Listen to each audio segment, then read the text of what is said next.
Oke guys, kembali lagi bersama gue di channel Kang Dacun, yang dimana kita menceritakan kisah misteri itu seru anjay. Oke, jadi ada yang nge-DM gue dimana dia menceritakan kisah misterinya, kisah dimana emang penuh dengan keanehan, keajaiban seperti yang tidak bisa kalian pikirkan gitu ya. Tapi dia tidak mau menceritakan apa gitu, nggak boleh memberitahu namanya gitu. Yang penting dia menceritakan sesuatu tentang mistis lah. Dan gue juga udah lama gak pernah ngupload lagi guys, karena banyak kesibukan kayak gitu ya. Nanti jangan lupa di like and subscribe guys. Gue ngemis nih anjay. Oke, jadi ceritanya itu katanya dia tuh tidak pernah mempercayai dunia mistis atau goib gitu. Kayak ilmu-ilmu santet, ilmu guna-guna itu dia tuh nggak percaya kayak gitu. Dan alhasil lama kelamaan dia percaya karena di keluarganya itu dia terkena sesuatu ya, mungkin sejenis sihir kepada orang tuanya kayak gitu anjay. Jadi pada tahun masih baru ini, pada tahun 2021 dia itu terkena orang tuanya itu terkena kayak guna-guna gitu yang dibikin lumpuh. Entah siapa yang ngebikin, karena setelah pembagian warisan yang dia ceritakan tuh ya, setelah pembagian warisan tiba-tiba orang tuanya itu tiba-tiba sakit-sakitan guys, sampai mungkin kalian gak bakalan bisa dimasuk logika ya, kayak muntahnya itu langsung muntah. Kalau muntah darah itu masih bisa dilihat dari medis ya, tapi ini kalau udah muntah belatung nih bingung cara ngejelasin medisnya ya. Kalau dari medis muntah darah ya mungkin ada radang tenggorokan mungkin ya, tapi ini kalau udah belatung, masa di belatung sampai muntah sampai belatungnya banyak, katanya itu benar-benar kayak kejadian yang sangat di luar nalar. Sampai dia menceritakan, mungkin nggak semuanya yang dia ceritakan ya. Jadi 2021 ini setelah pembagian warisan itu katanya orang tuanya itu sakit-sakitan sampai dia muntah belatung. Dan dia tuh bingung katanya. Bingung ini harus gimana. Mungkin buat kalian yang bisa membantu dia boleh langsung DM gua, nanti gua bakalan kasih tahu ke orangnya langsung gitu ya, karena katanya sampai sekarang itu masih diguna-guna ya. Dia bingung ini ya, intinya bisa dibilang dia udah stres ya, kayak ih anjir apaan sih gitu, masalah kayak gini kok bisa sampai orang tua yang celaka gitu ya, mending gak ada harta ya daripada orang tua yang meninggal gitu kan bahasanya gitu kan. Terus dia bercerita panjang kali lebar di suatu hari yang hal yang ganjil, yaitu pas malam jam 12 malam, ini udah jam 1 ini jam 1 malam ini kita recordnya. Jam 12 malam itu dia mendengar sesuatu kayak manggil gitu. Jadi tiba-tiba dia jadi IndiHome. Indigo. Jadi indigo.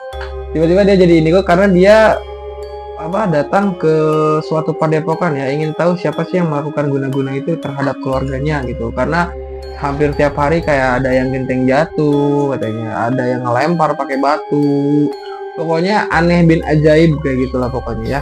Sampai pohon-pohon di sekitarnya itu katanya ada yang mati sebelah gitu, jadi kering sebelah, itu emang udah gak masuk akal gitu ya. Nah setelah si orang ini ke padepokan, nah dialah yang diruqyah katanya, dia yang diruqyah, terus dia yang kerasukan. Katanya pas dikerasukan itu dia itu kayak raja gitu, dia tuh mengaku kayak dia tuh raja gitu, tidak ada yang bisa menyakiti dia. Nah tapi yang aneh itu kok orang tuanya kena gitu kan. Nah ini gimana nih ceritanya, dia tuh punya kodam, mungkin ya kodam pendamping, kita cek ramal-ramal di sini. Punya kodam pendamping mungkin ya.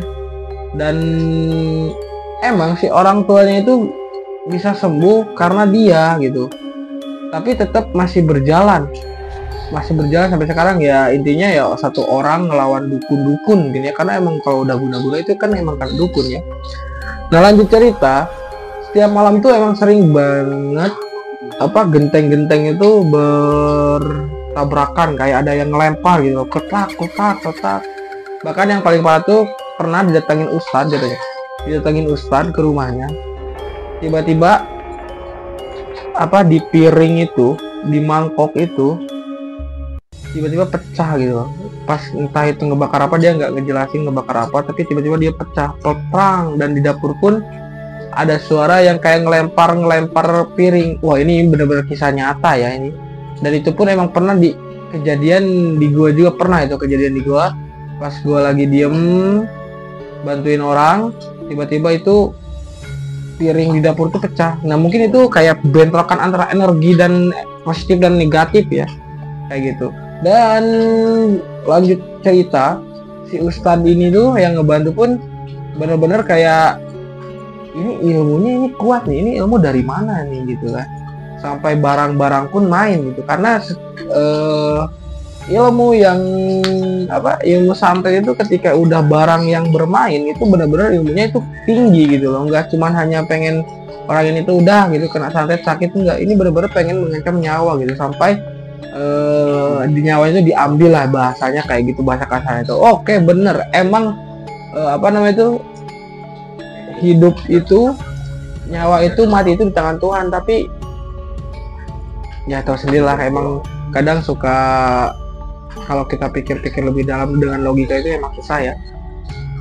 Karena kematian itu di tangan Tuhan, tapi ada orang yang membuat orang itu mati gitu, udah takdirnya gitu kan, bingung kan. Kayak contohnya kayak sihir, kayak santet, itu kan itu udah jelas perbuatan setan, tapi kok bisa ya diizinkan gitu ya. Mungkin kita udah jauh itu, gak bisa gua pikirin itu. Nah, lanjut lagi ya cerita ke intinya ya. Jadi selama berapa tahun tuh, dari 2021 sampai 2025 ini udah sekitar 4 tahunan dia masih dihantui dengan guna-guna itu, tapi dia bisa menangkalnya sendiri sampai dia tuh beli ayam cemani, guys. Dia beli ayam cemani yang harganya sampai 4 juta. Dia orek sendiri karena kayak feelingnya dia tuh, gua tuh harus beli ayam cemani nih, harus pakai potong cemani. Dan emang foto-foto ayam pas di pas dibakarnya, pas di pas di blacknya itu bener-bener hitam, cuman darahnya masih merah gitu ya. Mungkin emang ayam cemani pun darahnya ya merah ya, gak bakalan hitam gitu. Dan setelah melakukan ritual dia sendiri membakar ayam cemani, apa yang terjadi tidak bakal di luar nalar, anjir, nurul di luar nalar. Jadi setelah dia melakukan ritual itu, dia sendiri yang terkena kayak bisa dibilang ngehebos lah, kalau bahasa Sunda itu ngehebos. Kalau api itu kalau dekat lagi ngehebos gitu kan, itu terkena itu kayak apa sih Cek bahasanya Cek, ngehebos tuh. Kalau api kan kita kesambar ya, dia kesambar, dia tuh kayak kesambar energi negatif dari si dukun itu. Karena yang saya lihat, yang saya baca, yang saya dengarkan ceritanya, dia langsung muntah yang mungkin kalian nggak bisa dipikirkan dengan logika lagi gitu kan. Dia muntah kayak darah merah, tapi di sana tuh kayak bener-bener bukan merah darah gitu, kayak merah karat, kayak paku karatan gitu loh. Itu bener-bener dia tuh langsung, anjir, ini ilmu dari mana ini? Sampai sekarang belum tahu itu ilmu dari mana. Sampai sekarang pun belum ada penawarnya guys ya. Dia sampai sekarang masih berjuang. Dan gua sedikit-sedikit pun bantu dia ya. Gua bantu pakai, kalau gua biasanya pakai apel jin ya guys ya. Nah, itu tuh ngeri itu. Nah, itu gua bantu dan ya alhamdulillah masih bisa ditangani gitu kan. Walaupun masih terus-terusan ngirim kayak gitu. Dan yang terakhir dia ceritain itu sebelum nge-WA ya, bukan nge-WA sih, sebelum nge-DM, dia tuh pernah ketemu sosok yang tinggi besar, hitam, bukan beruang ya, bukan. Sosoknya itu ngeri lah, kayak kalau di film apa yang di perannya sama si Bayu Sekal tuh, yang naik gunung tuh, Sekawan Limo. Nah kayak gitu loh. Oke, tapi itu kan monyet kan, tapi ini bukan monyet gitu, kayak bener-bener genderuwo gitu, gede banget gitu.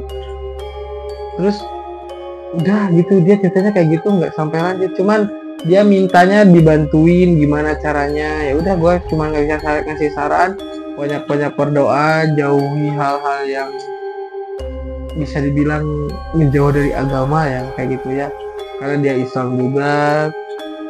Aku bilang lah banyak-banyakin sholawat juga, dia tak bantu dari jauh kayak gitu. Oke, buat kalian mungkin yang pengen menceritakan sesuatu tentang mistisnya, boleh langsung DM gue ya di IG. Gaskeun. Ini udah jam 1 jadi gue ngantuk ya, jadi agak ngelantur gue bercerita. Oke, mungkin nanti kita lanjut lagi di lain hari ya. Mungkin besok gue bakal bikin lagi konten. Sekarang gue bakal bikin lagi konten-konten tentang cerita-cerita horor lagi ya guys ya. Jangan lupa di follow juga akun TikTok gua Dacun 22. Oke. Bye bye.